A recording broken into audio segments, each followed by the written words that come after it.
How does it feel when you are about to perform and sing songs, you know, from your youth, songs probably that were written in your 20s?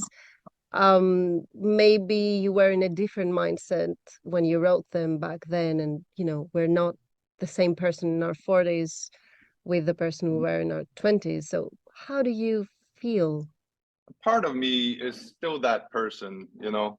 Part of me has moved on, but I try to just respect who I was then, you know, because I really meant that stuff when I created it. It was monumental for me to be able to create that music. So it was, yeah, I kind of gotten over that sort of, that it has to reflect me where I am now. It doesn't really. I mean, that music belongs to our fans as much as it belongs to us. And also, there's a mood there that's Madrugada, and as you said, we haven't really moved that far away from that mood on the last album. I mean, we would try to stay in that mood because that's us. So that's fine. There's certain things in the lyrics that, you know, that I'm like, oh my God, I wouldn't be that categoric or sort of hard.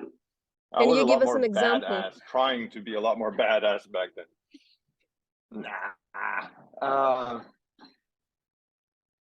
No, there's some lines in the song like "Beauty Proof" that are, it's that sort of moral indignation, you know, like everybody's so fucked up or whatever, you know, you're false, stuff like that.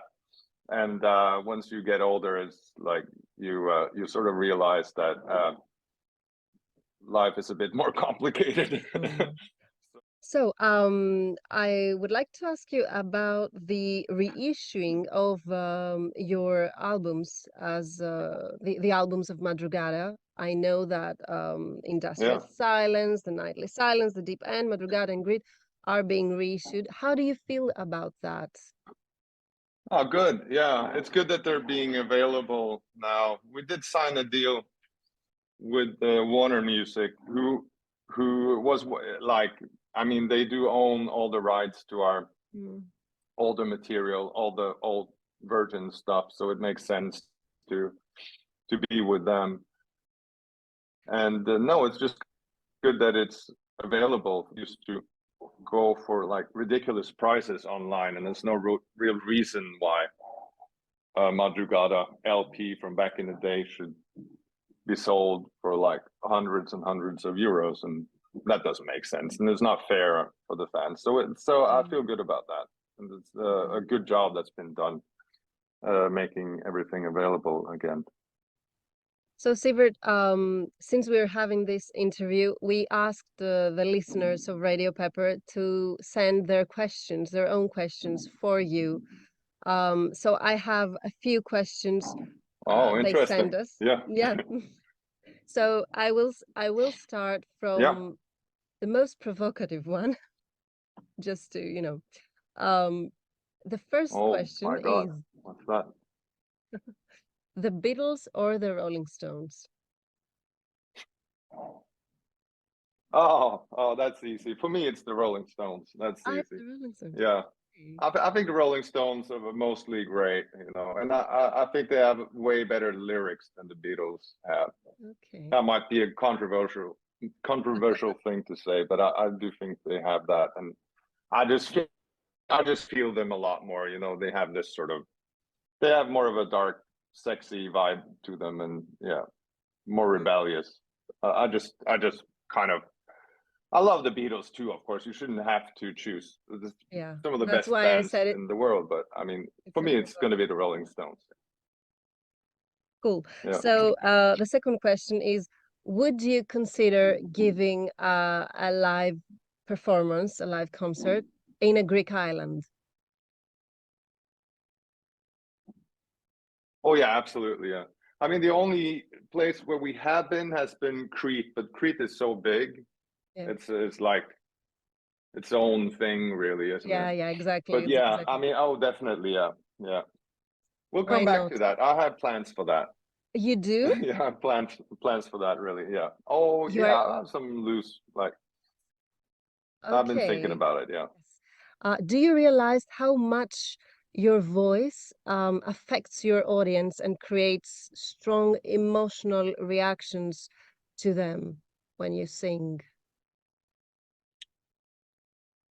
No, that's hard for me to know. I don't realize it. I see that we, or I and Madrugada, that we do make a strong impression on some people. I mean, and I'm all my great heroes have been like these great singers who like do that thing that you described. So that's a great compliment if that's true. And it's what I strive to do, you know. You want to be there to be able to touch people with your music and your passion and your voice, you know. It's a really, to me, it just feels like that's what music should do, you know.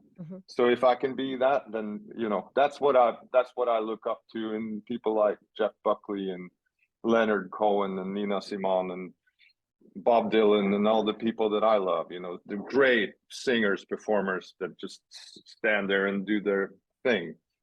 And yeah, to be able to take the stage like that, that's what I want to do as well. What emotion does each one of the Madrugada albums evoke to you? Okay.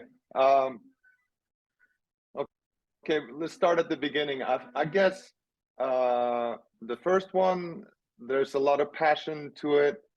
There's a lot of youth in it. Like it was done everything for the first time. And it's very warm to me. There's a lot of love in it. I was very much in love for the first time in my life when I wrote those lyrics. And I really like that warm, empathic, and what's the word, but sort of warm, like there's a real warmness to it that I think we sort of lost along the way, but it's there on the first one. The second one has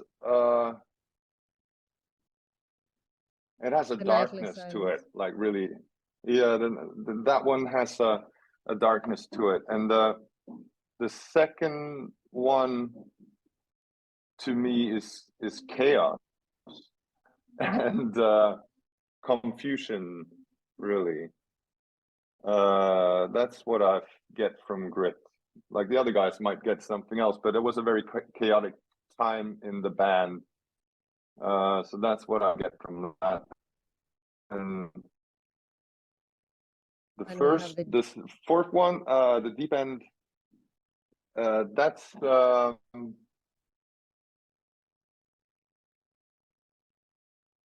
I don't know what the vibe on that is really. I mean, it sounds big. It has a grand feeling to it.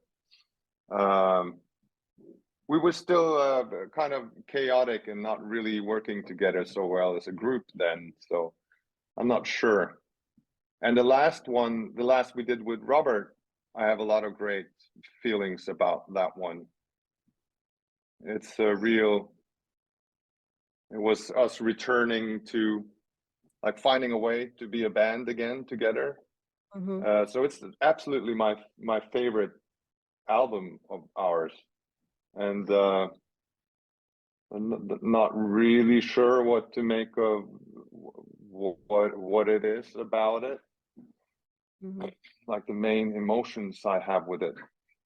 Of course, a lot of it is overshadowed by Robert passing. Like he died just after that, but it was a very positive vibe to it, a lot of hope, and a lot of optimism around that album. And then Chimes at Midnight, I guess, is maturity in a way. Like we've gotten a bit older, and so I guess that. And yeah, that was also a real treat making that album. We had a lot of fun in LA when we recorded it. Not so much fun like working on it for months and months after that in Oslo during the pandemic, you know, because then it got complicated. Right. But the initial sessions in LA were great. Yeah.